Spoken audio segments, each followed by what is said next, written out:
विद्वत जन, पूज्य माता और बहनों, भद्र पुरुषों, संघ के 100 वर्ष पूरे हो गए और उसकी स्मृति में पूरे देश के अंदर धार्मिक अनुष्ठान हो रहे हैं। हर बड़े शहर में, छोटे शहर के अंदर, सभी जगह आपको ये गोष्ठियां देखने को मिलेंगी।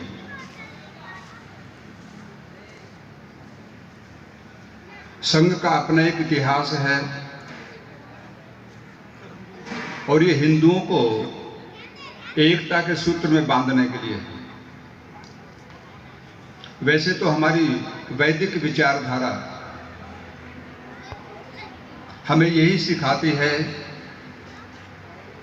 कि हम एक हैं,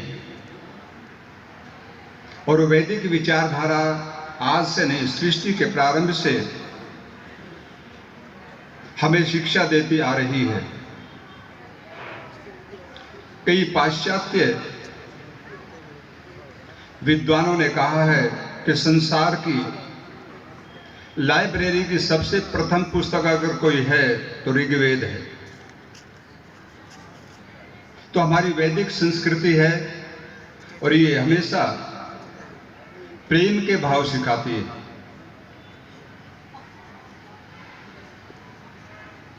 ऋग्वेद के अंदर बहुत ही सुंदर एक सूक्ति के माध्यम से कहा, मां हिंसात सर्वभूतानि, किसी भी प्राणी की हिंसा मत करो। और ये हमारी भारतीय संस्कृति, हम कभी भी हिंसा में विश्वास नहीं करते। इसी को महर्षि पतंजलि ने भी अपने शब्दों में कहा, योग सूत्रों के अंदर, अहिंसा प्रतिष्ठायाम तत्सन्निधौ वैर त्यागः, कि जो अहिंसा में प्रतिवन सरल हो जाता है, उसके प्रति कोई भी वैर भाव नहीं रखता। तो संघ ने इस महीने के अंदर कुछ गोष्ठियों का आयोजन किया और एक जागरण है। हम समाज में जागृति कैसे पैदा करें? ये बात सही है कि जब तक हम जागेंगे नहीं तो आगे नहीं निकल सकते। अभी आप देख रहे थे हमारी बच्चियां पहलगाम सिंदूर के लिए कुछ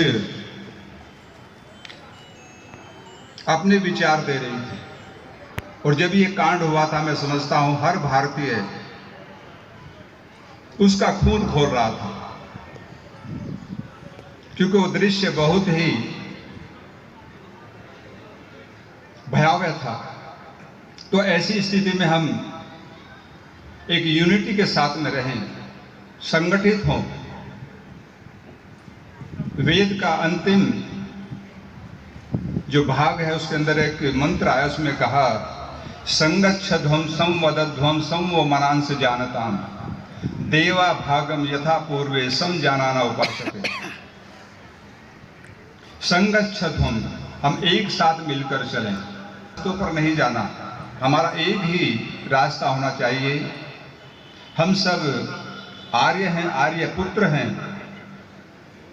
भगवान राम, योगीराज श्री कृष्ण, ये सभी आर्य थे, गुरुकुल के विद्यार्थी थे। मैंने देखा जहां श्री कृष्ण जी भगवान उज्जैन के अंदर थे, भगवान राम भी, तो ये सभी वैदिक विचारधारा के मानने वाले थे। और इनकी संस्कृति हमारे जीवन को आगे ले जाती है। पूरे वर्ल्ड के अंदर कोई ऐसा एग्जाम्पल नहीं मिलता जहां पर 14 वर्ष तक खड़ाऊ ने राज्य किया हो।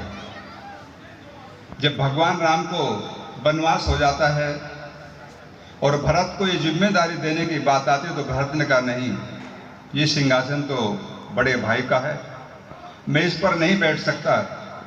वहां पर खड़ाऊ रख दी गई, खड़ाऊ ने राज्य किया। तो भाई हमारी जो संस्कृति है ये वैदिक संस्कृति है और त्याग की संस्कृति है।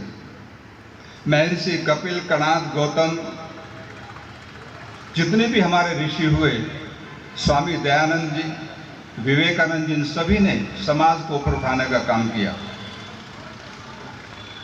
अभी बहन ने बहुत सुंदर एक कविता मेरठ के विषय में गाई कि सबसे पहली क्रांति यहाँ से शुरू हुई थी। तो मैं बताना चाहूँगा,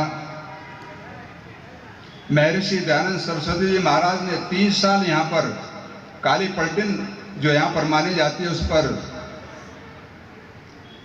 सैनिकों के बीच में उनको प्रेरणा दी, और उस प्रेरणा से प्रेरित होकर के हमारे जवानों ने, देशवासियों ने, शहीदों ने इस देश को आजाद किया। तो इसी को लक्ष्य रख करके संघ ने कुछ 5 परिवर्तन की बात कही है कि हम अपने समाज को कैसे समृद्ध बना सकते हैं। तो ये 5 जो बिंदु उन्होंने दिए हैं बहुत ही सुंदर हैं। सामाजिक समरसता, आज हम देख रहे हैं कि समाज टूट रहा है, तो समाज को हम कैसे संगठित करें, एक सूत्र में कैसे बांधें। तो ये सामाजिक समरसता जब तक नहीं होगी, हम एक रास्ते पर नहीं चल सकते। अच्छी तरह से हम अपने परिवार को, समाज और राष्ट्र को एक सूत्र में नहीं बांध सकते। तो सामाजिक समरसता, भेदभाव की जो बातें हैं उनको हमें दूर करना होगा। एक बार मुझे याद आता है जब हम अब्दुल कलाम जी राष्ट्रपति बने तो उनसे मिलने के लिए गए और बैठ करके चर्चा हो रही थी। तो ऐसे ही एक प्रकरण उठा, उन्होंने कहा कि मेरे एक मित्र हैदराबाद में हार्ट के डॉक्टर हैं, सर्जन हैं। तो मैंने उनसे पूछा कि डॉक्टर साहब ये बताइए, आप तो सभी के ऑपरेशन करते हो, हिंदू, मुसलमान, सिख, ईसाई। बोले हमारे पास तो सभी लोग आते हैं। तो आपने उनके अंदर कुछ भिन्नता देखी है क्या? हार्ट के अंदर कोई परिवर्तन हो, ब्लड के अंदर कोई परिवर्तन देखा? तो अब्दुल कलाम जी ने कहा, वो डॉक्टर साहब हंसने लगे और कहने लगे जी ऐसा तो कुछ नहीं था। फिर ये क्या है? बोले समाज ने ही आपस में हमको तोड़ा है। इन चीजों को समाज ने हमारे अंदर ऐसा घर कर दिया कि आज हम एक दूसरे के साथ में नफरत करते हैं।